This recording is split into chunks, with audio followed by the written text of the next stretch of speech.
Wagwan sports fans, welcome back to another episode. I'm your host Joe Mar, I'm Rush. and this is This or That Sports TV, the place you guys come to get the best, most interesting, and riveting sports topics, discussions, and debates on the internet. Yes, people. We usually take our time with our information, with all our videos. We sit, we digest everything that, goes on, and then we present, you know, our videos to you guys. So today, obviously, we're doing what is it, our review, is this our official review, bro? Yeah. To the Catalonia versus Jamaica. Hey, I want to call it a final. Mm-hmm. It's going to be a massive event. What we call it? Catalonia versus Jamaica Cup Ah, 2022. yes, bro. So Catalonia versus Jamaica Cup. We're going to, break it down a little bit. Give you guys our opinions. We see a lot of panic going on, so we're going to say no panic. Just another game. Tell you guys what we saw from what we picked up from the game, what we like, what we don't like, and hopefully you guys can talk to us. Have a discussion. We can try to get some player ratings. Same time, yeah, bro. But watch out before we get into the video. Make sure people like, comment, share, and if you're not already subscribed to the channel, hit that big red button down there. So it's free. That's how you show your support for the channel. So thank you for that. Yeah, bro. Yeah, because if each one of our subscribers can get us 5 subscribers, do you know how many subscribers that will get us by the end of the day? People, share the video now. Yeah, bro. So before we even get into the match, tell them what this game was. You get me? I say Catalonia versus Jamaica. Give them some, say, backstory to the whole game. All right. Well, essentially, as people would know, Catalonia is not a UEFA or FIFA sanctioned team, and as such, this is an unofficial international match. So this will not go towards rankings or standings in any facet or form, as Catalonia is not a recognized nation by FIFA. So what this meant was that unlimited substitutions, you get me, I say, it wasn't an official match by any sense of the imagination. So it won't affect us in the grand scheme of things. Now, with that established, we know that Catalonia is a sub-nation under Spain. So it's technically Spain, but they exercise a sense of autonomy within themselves, and they like to see themselves as an independent nation. In fact, politically, there is strife between Catalonia itself and Spain. So we will see players who represent the Spanish national team also represent Catalonia. So that's just a bit of backstory behind the Catalonia situation. We got this friendly. I thought it was a very good friendly for us to get. We'd be going up against a formidable opposition, and as such, I thought it would have given us, a good measuring stick. Yeah. It would have been good to test ourselves based on competition similar to what we might expect to play against in the Nations League. So I think it was a good friendly.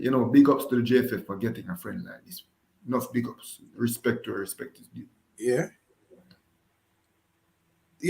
With this game, also people, it's very important to note. Yes, Joma said that it was a friendly, it's a good friendly to test us and stuff, but this game, really and truly, and the reason why we're not upset will be because of what I will say next. This game was really and truly a test, a trial, for Paula to see some of the English and Europe-based players for his Nation League squad. That was officially released by the JFF. This is what this game was for. It was not a competitive game. We were not trying to beat Catalonia. I'm pretty sure we wanted to win the game, but we're not trying to, show anything. Paula just simply wanted to see some of the other guys to see who can fit into his squad. That's all this game was. So that is why we're not really outraged, because we know what the game was. We took it for what it was, and we watched the game with that in mind. Right, bro? So we're going to address this review with that. So some of the questions we'll ask each other is, who you think will make the Nations League squad? Things like that. Things that Paula will really be looking for. So it's a different side of the game. So starting the game, bro. Starting lineup. Our captain. on a live, we asked the question, who would be the captain for the game against Seattle? I said Junior Flemings. You said that you wanted to see Omar Hutchins now. Did you say Omar Hutchins now, Dylan Barnes? I said between Dylan Barnes or Omar Hutchins. That's who I want to see. But it would be insignificant to me regardless. Yeah, let's run through the starting lineup real quick. Dylan Barnes started in goal. Jamai Topi, Joel Latibo there, and Ajani Talbot were the three centre backs. You know, we know Paul like to play with a back three, and he kept it here. Ricardo Thomas and Tyreek Zimenez were the wing backs. Ramon Howell, Jordan Cousins, Omar Hutchinson was the midfield. Or was it Ramon Howell and Omar Hutchinson? Or Jordan Cousins in the mid? Jordan Cousins in It the was mid. Cousins and Howell, and then we saw Hutchinson get like a free roll, and Yeah. Junior Fleming was playing on the left side. Right. And Johnson Clark Harris was our striker. Yeah. That's how we started the game. Thoughts on the starting lineup, bro? What did you think? Were you excited about this one? Yeah. Especially based on the circumstances, I was happy. I was happy to see plenty new faces. You know, I was happy to see Dylan Barnes again. I was happy to see Latibo there in the squad. Cousins and Hutchinson. You know, you would have been excited to see those players. Could they add something to what we need in our full squad? And then up top, you know, with Harris and Junior Flemings, you know, it's always good to see these guys play. So based on the squad that we have, I thought this was the best possible squad to put out there. You know, there wasn't any Tyreek McGee in the starting 11 or Blair Turgot. But based on the circumstances, I was satisfied with the starting lineup that he put out there. Obviously, the defense itself was very underwhelming, but we only called up 6 defenders, and he played 5 out of 6 of them to start. So what more could you really expect, you know? But seeing Latibo there, that's all that really mattered, I guess. Yeah, and it was good that Dylan Barnes actually get to play for Jamaica. You know, Dylan Barnes will not get many games for Jamaica. He doesn't play a lot. But it was good that he played in this match and played well. Yeah. Yeah, so I share all the sentiments that you shared for the starting lineup. There's not much to feel about it. I feel like, you know, a lot of the guys that we wanted to see started the game, and a lot of the guys that didn't start the game, we already know what we're getting from them is just a form tester. I just said this was just a form tester for Tyreek McGee. This was a form tester for Turgot and some of the guys that we already know. But let's see what kind of form you're in ahead of this competition, right? So I didn't watch the whole 90 minutes, right? I didn't watch a full game, but I saw bits and pieces and much more the second half than the first. So I want you to talk a bit about the first half, what you saw, some of the guys that impressed and didn't impress. All right. Well, in the first half, I'd have to say, although the scoreline did not reflect it, you know, Dylan Barnes was our best player. I think, yeah, had it not been for him, you know, overall he made 6 saves today, and I say 6 very big saves. He was very good. Junior Fleming, he had a pretty good game. You know, he put in a captain's performance. I think he was the best outfield player in today's game. However, in the first half, as I said, we were all over the place. We were afflicted by some crucial injuries to start out with, and I think that might have caused our defense, who was already undermanned, to look even more underwhelming. So Tyreek Zimenez went down really quickly, then Talbot went down, and we had to change from a back 5 to a back 4. And after that, it was just like, you know, we were sleeping. We were allowing the Catalonians to run at us, you know, we weren't tracking. It was just abysmal. Like defensively, I'm not sure what we were doing. Jamaica had it was a very poor game. Jamaica. He looked like he just didn't look like he was there to play. He just didn't look like he was there to play football, and just an all-around bad game.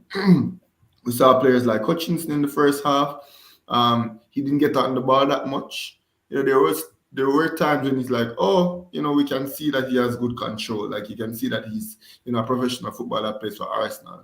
But he didn't really get his legs warm. He didn't really get going that much for us to say, like, oh, this is the Omar Hutchinson that we've been looking forward to. So I'm not sure what does that mean for his chances to get called up for next week's game. You know, we'll just have to watch and see.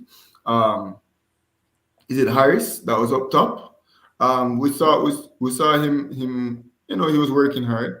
You know, he was playing the ball off very well. I saw the Jamaica team try to play off him. Him and Junior Fleming linked up very well. Does he have a spot in our team?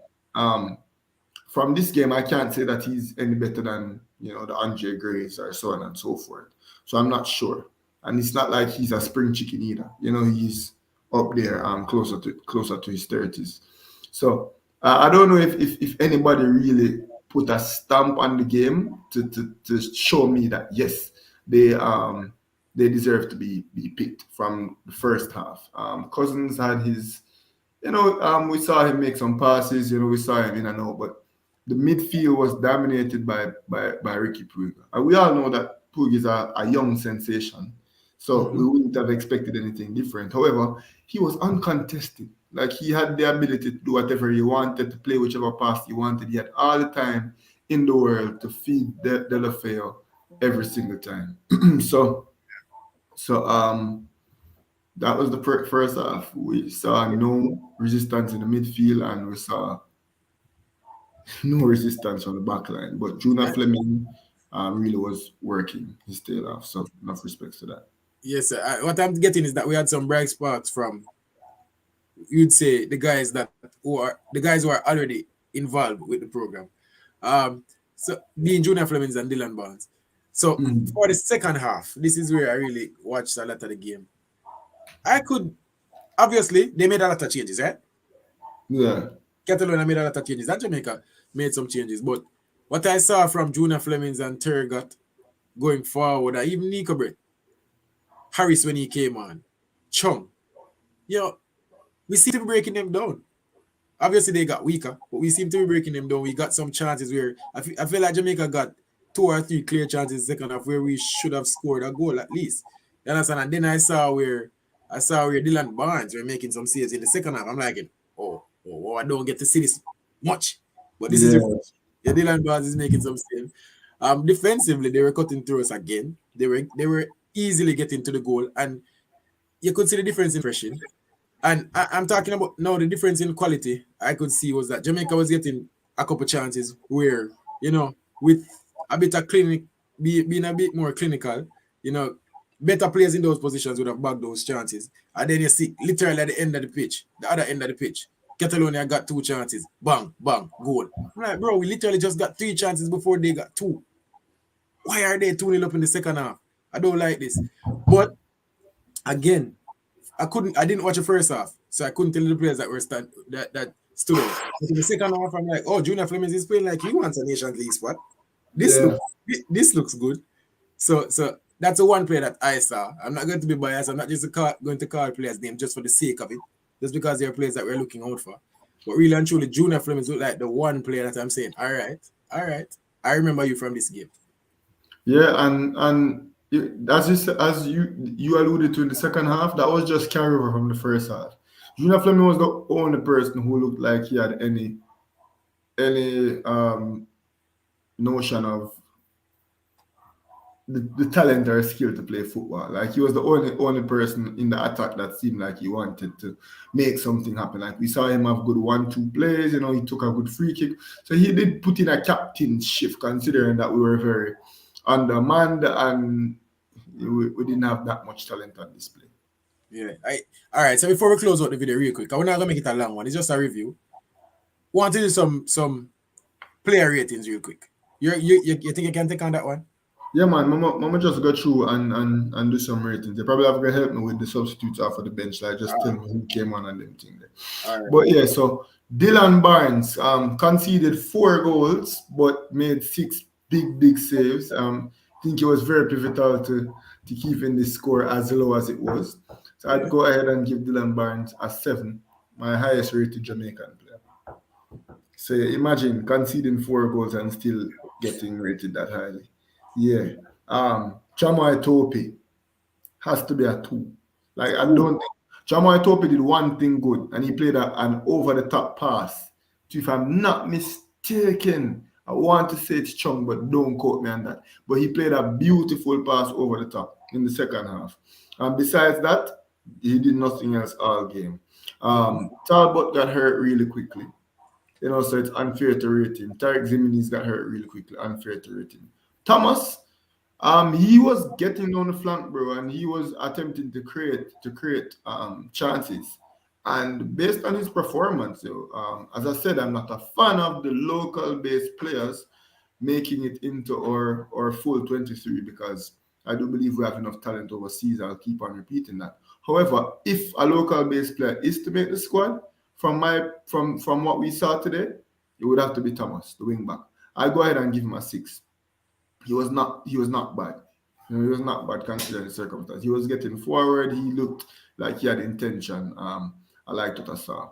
Um, so Ramon Howell, I'd say 4. Like there's no presence in the midfield. As I said, Ricky Pugh and Alena did any and anything they wanted to do in the first half. And Cousins, I'd say 5. He was a bit better, but still no resistance there. Um, Hutchinson, 5. Wasn't terrible. He didn't do anything badly, but he wasn't there. Like we didn't see him that much. Like I said, Junior Flemings, I go ahead and give him a 6.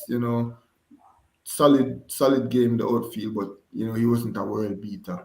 And Harris, Yeah. I'll go ahead and give Harris a 5.5 maybe, because he was working. They did play off of him well a few times, but he didn't do anything that warranted anything higher than that. And then off the bench, you had some early substitutions. I think the first substitution, um, Nico Brett. Nico. All right, so I don't remember the substitutions in order, but we'll talk about Nico Brett. Nico Brett came on, and Nico Brett, he was running at them. He gave a performance. He didn't play for that long. Um, I'll go ahead and give Nico Brett a 5. There was one point where he get the ball in the offside. We see him make some moves. Like we see him with intent. Not good enough to make it to the Nations League squad for next week, but I'm happy to see Nico Brett. Kahim Paris, he came on, he did not look bad. So I'm going to go ahead and give Karim Paris a 6. Karim Paris was the only. You saw the second half, didn't you see that Karim Paris he came It on was a and spark. He gave us a spark. for sure. And we What saw. about the goalkeeper, Adai? He came on. He didn't have much. He made, what was it, 1 or 2 good saves, but he didn't show me anything Nothing special. yeah. However, would I call him up for the Nations League squad? Yes, he would be my third goalkeeper for sure. Keep in mind, our night, Jaden White, whoever, all of them play in the JPL. Our night is closing in on 30 now, whereas this kid is 24 and like 6'6", 6'7". He's huge. He showed the ability to make saves. So I would definitely call him in and give him number 23 shirt. Like force our players to go out and get contracts overseas. You get me? I said. So I'll definitely bring both Dylan Barnes and him to the squad next week. There was Kwesa Chung. He came on. He was getting in good positions. I'd go ahead and give him a 4 because you have to score at least one of those chances. You have to score at least one of those chances. And like profound impacts in the game, per se. So the people who stood out to me today was the people who I just mentioned. And the question to ask now, Rush, is from this game, who do we see making it into the 23 for next week? Obviously, Dylan Barnes. Yeah. I agree with you on, is it Korea the keeper? Mhm. Let's give him a tournament. Let's let him just be with the team, and he's 24, so younger than the crapper goalkeepers that we have now. Instead of working with 3 goalkeepers, No, but Dylan Barnes is 24. Dylan Barnes is 24. So instead of working with 2 of the 3 goalkeepers, where 2 of them are in the same age bracket moving along at the same time, let's work with 2 for the future and 1 for the now, or even 2 for the now, because Dylan Barnes is ready. Yeah, and I, as I said, the Cora youth, he doesn't look to be lacking in quality. Yeah. He didn't look behind par. From what I've seen, are you going to say, oh, Amal Knight is just a cut above? Or Jaden White is just a cut above? Like, there's no way we can make that assertion. So wouldn't I then opt for the person who's in a professional environment, professional setting, who's also younger? Yeah, I agree. So the 2 keepers makes it for me. I'm tempted to say Junior Fleming based on the performance, based on the fact that Paula gave him the captaincy, might signal something to us.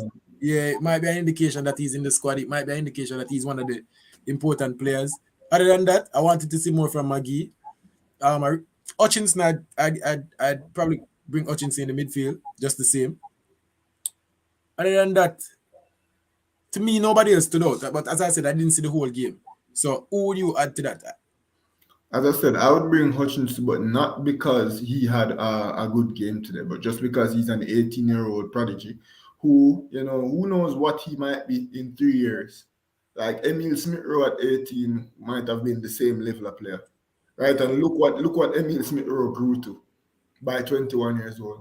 So Yeah. who knows where Hutchinson can grow to in the next couple of years, and England will just snap him up on the like really quickly. So I would get Hutchinson in a few Nations League games just simply because we know the talent he possesses. He wasn't unsure in his first game, but we know that he's a baller. So I would definitely try to cap him. Um, Probably Cousins Mm-hmm. simply because of the lack of a deep line midfielder. Like we don't have that in our team. And I haven't heard anything about Kevin Stewart in a long time. People would have already know that I'm not necessarily satisfied with Devon Williams. So I would bring Cousins. He would be somebody who makes it in. Um, a lot of people would want to bring Harris, but I just don't think what he showed me today proved that he is of more value than I would say a Shamar Nicholson, or a Michael Antonio, or even, as I said, even a Andre Gray, So we'll see how that goes. And then, as you said, Juna Fleming put in a shift. Liam Bailey, we hear is a part of the squad. So where then would you fit another forward? You get what I'm trying to say? Yeah. So I don't think he makes the cut. As I said, if we're bringing one local based player, especially that he plays the left back position, I think from this game, Ricardo Thomas would be that person. But I don't think we need to bring a local based player. We can bring the likes of Omar Bell, Greg Lee, and Kemar Lawrence. But if it is that we do need to bring up a local player, I think the left back position would be the position. And based on this performance, Thomas would be the person. Understood. Yes, people, this is our official review of what we call the Catalonia versus Jamaica Cup. The 2020. celebration, the grand gala of Spain. So Can me, I you want imagine? to say, No, bro, but when like honestly, when I saw like afterwards it was finished, and obviously it was like Spanish commentary, and I was watching. I was talking to you on the phone, and no, I wasn't talking to you on the phone at the time. I was talking to Emil, an ex-colleague, and we saw the confetti, and I was like, "What is going on?" We saw the confetti, and we saw them bring out this big cup, and I was like, "A big things." that would I play for? I'm pretty sure the Jamaican players didn't know that that's what they were playing for. Cause Jamaica question. Obviously, me and you have this conversation off here. But people, if Jamaica had won this game, would they got that cup? I Of don't course, think they they would would. have get the cup. Win or lose, real Catalonia get that cup they from. This is a celebration, and Jamaica was invited to be a part of the celebrations. I, Nothing I, I, more. ju- I just think that they knew that Jamaica didn't stand a chance of it. Right. But what an upset that would have been for see we all lift up the cup in a Catalonia, bro. True. Some would get goosebumps and cry out water. Yeah. So Wouldn't you have enjoyed that celebration? yeah, that would As, be really good. as unimportant as it is. Yeah. So Paula lost a final, bro. A joke. People, don't beat it. Don't beat it. A joke where I make. A joke where I make. But Yo, but yeah, still, Paul, record official or unofficial, it don't look good, bro. it look good. And Concede a lot of goals. hopefully, have a big tournament, bro. We need a big tournament from Paula right now. Next week, Saturday, it starts. Next week, Saturday. Obviously, this side at Sports TV will be there covering a lot of this competition. People, stay tuned. We don't know the content we bring to now. Yeah, so that's next week, Tuesday, ain't it, fam? Yeah. You see me? So Nations League coming up. Oh, people, this is No, the that's the week review. after next Tuesday. Yeah. This is it. Let us know your thoughts on this game. If you're not already subscribed, hit the big red button down below or wherever it is on your screen. Subscribe to the channel. Like, comment, share, and subscribe. And the much more we want to do before we leave is Share the video to at least 5 people and ensure that those 5 people subscribe. Because if each one of you guys can get us 5 subscribers, people, you know how much faster we'd be growing? Come on, man. Do the maths. we that people. This is the side at Sports TV. Oh,